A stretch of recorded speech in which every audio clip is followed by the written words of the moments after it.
Баршаға сәлем, достар, қалдарың қалай? Достар, мен бүгін сіздерге осындай өте дәмді, овощной табада пісіретін пирогтың өте дәмді пицца сияқты өте нәзік, өте жұмсақ болып шығатын пирогтың дайындалу жолымен бөлісемін. Көкөністерден жасалатын бәліш. Ол үшін бізге бір тал пияз, бір тал сәбіз, 200 немесе 300 грамм капуста қажет болады. Жақсылап бәрін майдалап турап аламыз, содан соң табамызды қыздырып, кішкене май құйып, пиязды салып жақсылап қуырамыз.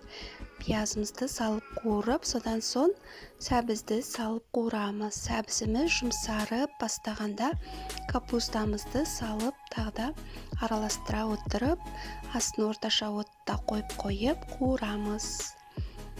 Содан соң тұз, бұрыш, дәмдеуіштер саламыз.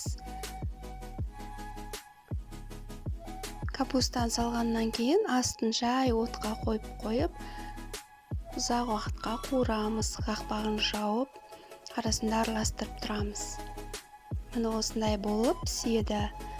Содан соң қамырына бізге 150 грамм ұн, 150 грамм айран немесе қаймақ, разрыхлитель және пищевая сода, сосын көк пияз қажет болады. Тек көк пияз болды, сол үшін көк пияз ғана салдым. Негізінде басқа да көк шөптеріңіз болса, салсаңыздар болады. Ал бісміллә деп, ең алдымен ұнымызға разрыхлитель менен пищевая соданы салып араластырамыз құрғақтай. Содан соң айранды немесе қаймақты құйып, жақсылап араластырамыз. Осындай сұйықтау қоспа болады. Содан соң капустамызды екіге бөліп саламыз. Пісіп тұрған табадағы қуырып қойған қоспамызды екіге бөліп салып, араластырып, содан соң пиязымызды саламыз, көк пиязды, зелень. Сөйтіп жақсылап араластырамыз.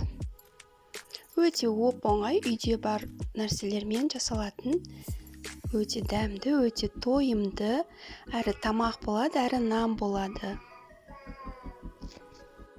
Содан соң табамызды газға қойып, кішкене майлаймыз да, қоспамызды осылай салып, жайып, бір тексетіп, жайып шығамыз. Астын жай қойып, қақпағын жауып, 20 минутқа қалдырамыз.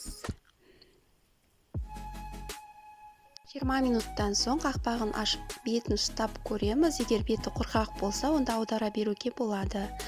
Сосын аударатын кезде кішкене ол жыртылып кетуі мүмкін. Сол үшін бетіне тарелка немесе қақпақ қойып, немесе осындай тақтайды қойып, сковородканы аударып, сол тақтайдың үстіне түсіріп аламыз. Содан соң қайтадан табаға салып, екінші жағын пісіреміз. Міне осындай өте жұмсақ, өте нәзік, өте дәмді болады. Қаймақпен жесеңіздер өте керемет болады. Достар, міндетті түрде жасап көріңіздер. Достар, менің келесі видеоларымды жіберіп алмас үшін менің каналыма тіркелуді ұмытпаңыздар.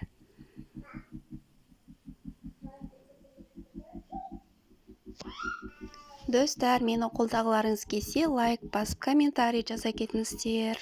Рахмет.